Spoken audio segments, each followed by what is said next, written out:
চৰণতে দিবা ঠাই খেতিয়কৰ নিস্তাৰ নাই মাটি বিনে অসহায় দয়া কৰা দয়াশীলাই ও মোৰ ধৰিত্ৰী আই চৰণতে দিবা ঠাই আৰু প্ৰিন্সিপাল ছাৰৰ তিনিখন গ্ৰন্থ আৰু এখন ডক্টৰ ভাৰতী দত্ত বাইদেউৰ গ্ৰন্থ প্ৰিন্সিপাল ছাৰে উন্মোচন কৰিছে।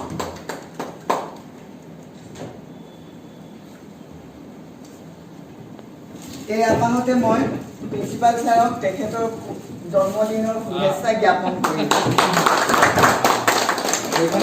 মই আগৰ পৰাও পাই আছোঁ প্ৰিন্সিপাল ডক্টৰ শইকীয়াক তেখেতৰ প্ৰিন্সিপাল পদবীৰ উপৰিও যে এটা কলম আছে মই অকণমান পাইছোঁ আগৰ পৰাই। সেই কলমটো মই মাজে মাজে দেখি থাকোঁ, মাজে মাজে ব্যস্ততা তেখেতৰ ব্যস্ততাখিনি দেখি জানো ভাৱ হয় যে তেখেতৰ এই ব্যস্ততাৰ মাজেদি এসময়ত সুন্দৰ আৰু পৰিষ্কাৰভাৱে তেখেতৰ লিখনি প্ৰকাশ পাব আৰু প্ৰকাশ পাইছে। তুমি মোৰ কাষলৈ আহিবা, তুমি মোৰ কাষলৈ আহিবা, মোৰ ভাৱে তুমি লৈ অহা এটি বিষাদৰ গীত। ডাঙৰো সাধনা নাই, সপোনৰ কৰোণাৰ সতে সাক্ষাৎকাৰ, জীৱন কাশীজনৰ হাঁহি, দুখৰ একপি চকুলো মাত্ৰ অপেক্ষা নোৱাৰো। তোমাক যেন পাহৰিব পাৰিম, মই জীয়াই থাকিম, মই জীয়াই থাকিম, মই জীয়াই থাকিম। ধন্যবাদ।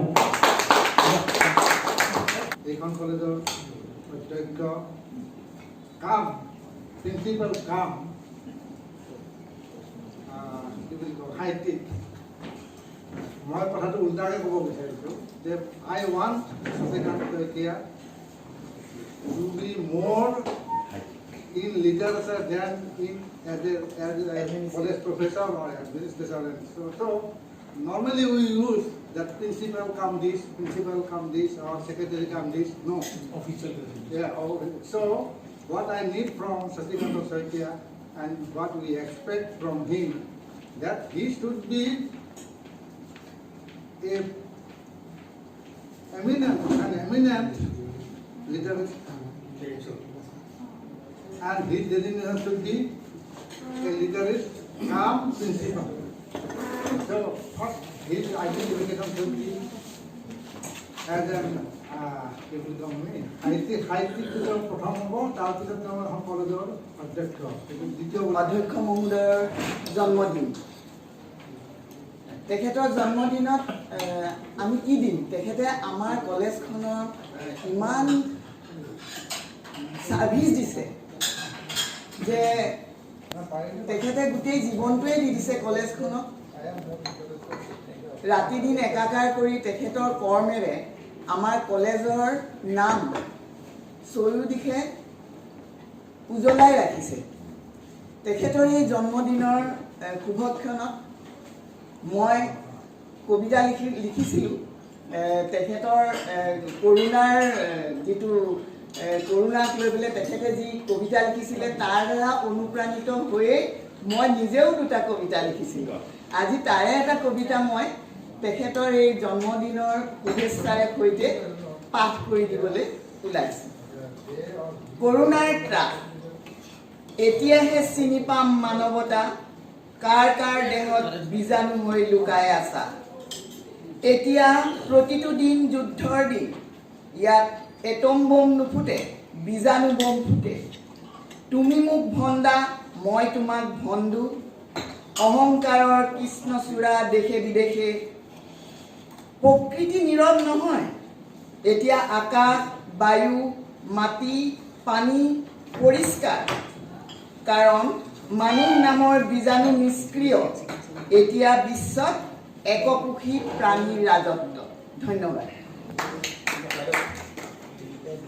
আজি আমাৰ বাবে এটা গৌৰৱৰ দিন। ছাৰৰ এডভাৰটাইজমেণ্টটো আমি আগতেই ফেচবুকত পাইছোঁ যে আজি 3খন কিতাপ উন্মোচন হ'ব আৰু বিশেষকৈ তেখেতে প্ৰত্যেকটো জন্মদিনতে তেখেতে কিতাপ উন্মোচন কৰি আহিছে। এইটো খুব ভাল পৰম্পৰা তেখেতে সৃষ্টি কৰিছে, আনৰ বাবে আদৰ্শও দাঙি ধৰিছে বুলি মই ভাবিছোঁ। গতিকে আৰু ইয়ে আমাৰ কলেজখনৰ এটা সুনামো হয়, কাৰণ এইটো এটা পৰিচয়। আমি কানৈ কলেজখন ঐতিহ্যমণ্ডিত বুলি কওঁ। কিহৰ কাৰণে ঐতিহ্যমণ্ডিত হ'ব? যে এইবিলাক কৰ্মই আচলতে আমাক ওপৰলৈ লৈ যাওঁ। গতিকে মই তেখেতৰ পৰা ভৱিষ্যতে আৰু আশা কৰিছোঁ। আৰু ইতিমধ্যে ছাৰ ডিব্ৰুগড় সাহিত্য সভাৰো সভাপতি, সেইটো আমাৰ বাবে এটা গৌৰৱৰ কথা যথেষ্ট। গতিকে মই পুনৰবাৰ তেখেতক ওলগ জনাইছোঁ। ধন্যবাদ। আজিৰ অনুভৱ মোৰ, আজিৰ দিনৰ ছাত্ৰ সভাৰ বিষয়ববীয়াসকল আছে, বিভিন্নজন আছে। ছাৰৰ নেতৃত্বত ডিব্ৰুগড়ত এক বিপ্লৱৰ আৰম্ভ হৈছে আৰু আজি ছাৰে পুৱা 5 বজাতে এটা কথা কৈছে, হয়তো কাইলৈ প্ৰতি ইউটিউবত আহিব, যে তেখেতৰ সংকল্প ডিব্ৰুগড় জিলাখনক নহয় অসমক স্বচ্ছ কৰাৰ ক্ষেত্ৰত আজি সংকল্প লৈছে। তাৰ বাবে আমি সকলোকে সমৰ্থন জনাইছোঁ আৰু এটাই আহ্বান জনাই মই বক্তব্য সামৰি মাৰিম। ছাৰৰ সপোন ৰূপায়িত কৰাৰ ক্ষেত্ৰত ইয়াৰ অধ্যক্ষসকল আছে, শিক্ষাগুৰুসকল আছে। তেখেতসকলে পুৱা 4:30 বজাত 5 বজাত ওলাই আহে। ছাত্ৰ সভাৰ বিষয়ববীয়াসকল আছে, সকলোৰে পৰামৰ্শ অনুযায়ী তেখেত আগবাঢ়ি যাওক। আৰু তেখেত দুৰন্ত হয়নি, যদিও আজি চাগে 53 মান অনুমানিকহে মই কৈছোঁ, মই নাজানো, চাগে 7টামান দশকটো আমাৰ মাজত আছে। তথাপিতো আমি আশা ৰাখিছোঁ তেখেতৰ পৰা তেখেতে এক নতুন ৰূপৰ সূচনা কৰিব। আজি ডিব্ৰুগড় ছাৰজনে কৈছে ডিব্ৰুগড়ৰ সমস্যাখিনি সমাধান কৰাৰ ক্ষেত্ৰত ভৱিষ্যত দিনত আমি তেখেতৰ পৰা যথেষ্ট আশা কৰোঁ। কানৈ মহাবিদ্যালয়ৰ প্ৰাক্তন ছাত্ৰ হিচাপে এইখিনিয়ে মই অনুভৱ ব্যক্ত কৰিলোঁ। আৰু ছাৰে যিখিনি 4খন, ছাৰে কৈছে 5খন, আমি আশা ৰাখোঁ ছাৰে 4-5তকৈ অধিক আৰু আনিব। আৰু অনুষ্ঠানটো অন্য দিনতকৈ যদি এবাৰ লকডাউন আহিছে, লকডাউনক লৈ ছাৰে যিবিলাক কবিতা আচলতে ছাৰে কৈছে যে যিবিলাক কবিতা তেওঁ ফেচবুকত দিছে যথেষ্ট সমাদৰ লাভ কৰিছে। বেবেজন দত্ত নামৰ এগৰাকী হেৰিয়ে প্ৰথম কবিতাটো ছাৰ এটা কৰিছিল, আবৃত্তি কৰিছিল, গতিকে যথেষ্ট সমাদৰ লাভ কৰিছে। আমিও শুভেচ্ছা জনাইছিলোঁ ফেচবুকত আৰু তেখেতে যিখিনি ব্যৱস্থা লৈছে তাৰ বাবে ধন্যবাদ জনাইছোঁ। আৰু আগন্তুক দিনত কানৈ মহাবিদ্যালয়ৰ পৰা স্বচ্ছতাৰ ক্ষেত্ৰতে নহয় শৈক্ষিক ক্ষেত্ৰৰ বিপ্লৱ আৰম্ভ হওক, তাকে কামনা কৰি তেখেতৰ দীৰ্ঘায়ু কামনা কৰিছোঁ। ধন্যবাদ। মহাবিদ্যালয়ৰ অধ্যক্ষ ডক্টৰ শশীকান্ত শইকীয়াক জন্মদিনৰ শুভেচ্ছা জ্ঞাপন কৰিছোঁ। আৰু 3খনকৈ গ্ৰন্থ লকডাউনৰ এটা বৌদ্ধিক কচৰৎ আজি আমাৰ মাজত ডিব্ৰুগড়ৰ এই মধ্যস্থলত বহি প্ৰকাশ ঘটিছে। ই অকল আমাৰ কাৰণে গৌৰৱৰ কথা নহয়, মহাবিদ্যালয়খনৰ কাৰণে নহয়, সমগ্ৰ ডিব্ৰুগড় জিলাৰ সাহিত্যিক আৰু বৌদ্ধিক জগতখনৰ যে এটা যে চৰ্চা এটা যে চলি আছে তাৰে আজি এটা স্বাক্ষৰে হোৱা মানে মই সকলোকে ধন্যবাদ জ্ঞাপন কৰিছোঁ। আৰু ডক্টৰ শশীকান্ত শইকীয়াৰ কথা আৰু সকলোৱে কৈছে, আমি দেখি আছোঁ আজিকালি আৰু গণমাধ্যমৰ ইমান শক্তিশালী আৰু তাৰ সুযোগ আমি সুবিধা লৈছোঁ। তেখেতে ফেচবুকতো যথেষ্ট চৰ্চা কৰি দি আছে আৰু ইউটিউবতো বহুত কথা ওলাই আছে। আমি মনৰ পৰা সকলোখিনি কথা চাই আছোঁ আৰু নিজৰ বিদ্যালয়খনৰ সৈতে জড়িত, মহাবিদ্যালয়খনৰ সৈতে যে জড়িত যেতিয়া দুটা কথা গম পাই আছোঁ। আৰু মই মনে মনে ভাবোঁ এই যে চৰকাৰে যে এটা সিদ্ধান্ত লৈছিলে নিৰ্দিষ্ট বয়সৰ শিক্ষকক স্থানৰ মুৰব্বী কৰিব লাগে, আৰু প্ৰমাণ মানে মই এই মহাবিদ্যালয়ত দেখিছোঁ। এই কথাটো কিন্তু মই অনুভৱ কৰোঁ। আৰু তাৰেই বহিঃপ্ৰকাশ আৰু এটা কথা, বিদ্যালয়ৰ অধ্যক্ষ আমি অকল অধ্যক্ষ হিচাপে নিবিচাৰোঁ, মানে চিন্তা জগতৰ এজন প্ৰতিনিধি হিচাপেও বিচাৰোঁ।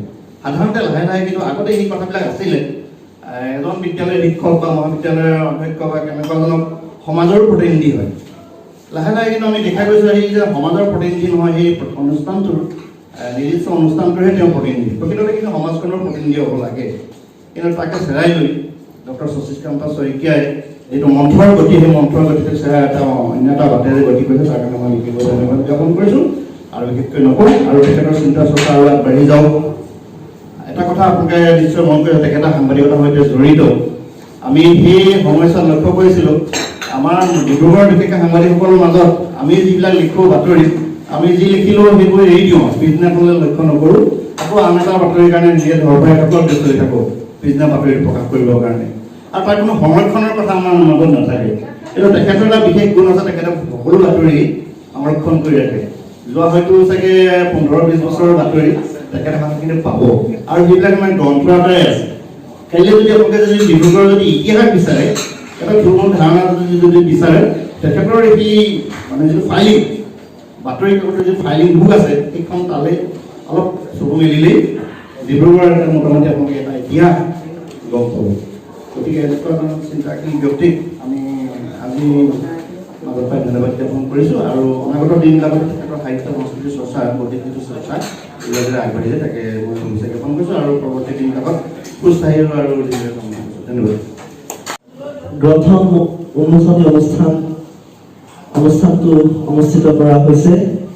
ইয়াৰ লগতে আমাৰ মহাবিদ্যালয়ৰ অধ্যক্ষ মহোদয়ৰ আজি জন্মদিনটো আজিৰ দিনটোতে পৰিছে বুলি ক'ব লাগিব। এই চেগতেই মই আমাৰ মহাবিদ্যালয়ৰ অধ্যক্ষ মহোদয়ক আমাৰ ছাত্ৰ একতাৰ তৰফৰ পৰা জন্মদিনৰ শুভেচ্ছা জ্ঞাপন কৰিছোঁ। আমাৰ সন্মানীয় অধ্যক্ষ মহোদয়লৈ তেখেতৰ উপজন্মদিনৰ শুভেচ্ছা জ্ঞাপন কৰিছোঁ। আজি মই এনেকুৱা এটা অনুষ্ঠানত উপস্থিত থাকিবলৈ পাই নিজকে যথেষ্ট গৌৰৱান্বিত অনুভৱ কৰিছোঁ, কিয়নো সঁচা কথা ক'বলৈ গ'লে এনে এটা অনুষ্ঠানত উপস্থিত থাকিবলৈ আজিলৈকে মোৰ সৌভাগ্য হোৱা নাছিলে। গতিকে আপোনালোকৰ মাজত থাকি এইকণ সৌভাগ্য লাভ কৰিলোঁ, তাৰ বাবে সকলোলৈকে ধন্যবাদ জ্ঞাপন কৰিছোঁ।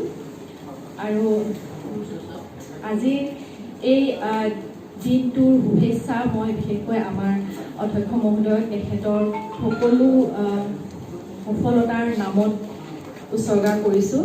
আৰু যিধৰণে সকলোৱে শুভেচ্ছা জনাইছে, সকলোৱে আশা ৰাখিছে, ময়ো সেইধৰণে আশা ৰাখিছোঁ যাতে অনাগত দিনবিলাকত আমি আমাৰ অধ্যক্ষ মহোদয়ৰ ফালৰ পৰা তেখেতৰ আমাৰ মহাবিদ্যালয়খনৰ বাবে বা সাহিত্যৰ পৃথিৱীখনৰ বাবে তেখেতৰ পৰা বহুতখিনি আৰু বৰঙণি আমি লাভ কৰিম।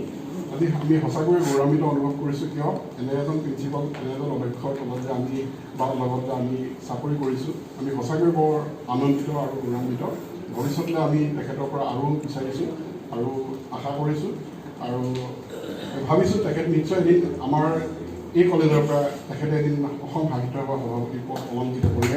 মই সেইটো ছাৰক আগতেই কৈছোঁ, আজি 2 বছৰ আগতেই কৈছোঁ, ছাৰ আপুনি এদিন কিন্তু সাহিত্য সভাৰ সভাপতি পদ অলংকৃত কৰিব আৰু মই ভাবোঁ নিশ্চয় সেইটো বাস্তৱত ৰূপায়িত হ'ব। মোৰ ফালৰ পৰা ছাৰলৈ ভৱিষ্যতৰ কাৰণে শুভেচ্ছা থাকিল আৰু এই অনাগত দিনবোৰ ছাৰক সুস্বাস্থ্য কামনা কৰিব। মই আচলতে ছাৰক শব্দৰে তেখেতক শুভেচ্ছা জনাব বিচৰা নাই, যিখিনি দিছোঁ তেখেতক মই অন্তৰে দিছোঁ আৰু তেখেতৰ যিবিলাক যোগাত্মক গুণ আছে, যিবিলাক যোগাত্মক কথা আছে, ইতিবাচক কথাবিলাক সদায় অনুকৰণ কৰি আহিছোঁ আৰু আজিও সেইটো ভাবিছোঁ যে তেখেতে সমাজখনক সদায় যাতে ইতিবাচক দিশটো দেখায়, আগলৈ যাতে দেখাই যাব পাৰে। মই তেখেততকৈ সদায় ঘনিষ্ঠ, তেখেতক মানে আমি ভাবোঁ যে তেখেতে সমাজখনক যেনেকৈ নীতিবাচক দিশৰ কথা কেতিয়াও নকয়, সেই কথা আমি যাতে সদায় অনুকৰণ কৰিব লাগে। আমি তেখেতক ভালখিনি অনুকৰণ কৰাটো মই সদায় বিচাৰোঁ আৰু সেইকাৰণে তেখেতৰ জন্মদিনত আচলতে মই উপস্থিত আছোঁ। আগতেও আছিলোঁ, এতিয়াও থাকিম আৰু ভাবোঁ আমাৰ যি নৱপ্ৰজন্ম আছে তেখেতে যেনেকৈ উৎসাহিত কৰে, আগলৈ যাতে তেখেতে উৎসাহিত কৰি যায়, সেই ইতিবাচক সদায় গুণ আছে তেখেতক সদায় লগত ৰাখি যায়। ধন্যবাদ। তেখেতে আজি যিকেইখন কিতাপ উন্মোচন কৰিছে তাৰ বাবেও মই তেখেতক অভিনন্দন জ্ঞাপন কৰিছোঁ আৰু মই আশা ৰাখিছোঁ, আজি অন্তঃকৰণেৰে আশা কৰিছোঁ যে ছাৰে তেওঁ বলিষ্ঠ নেতৃত্ব আৰু ব্যক্তিক্ৰমী পদক্ষেপৰ মাজেৰে সমাজৰ সকলো দিশতে আগবাঢ়ি যাওক আৰু ৰাইজৰ আশীৰ্বাদ সমাদৰ লাভ কৰক, ইয়াকে কামনা কৰিছোঁ।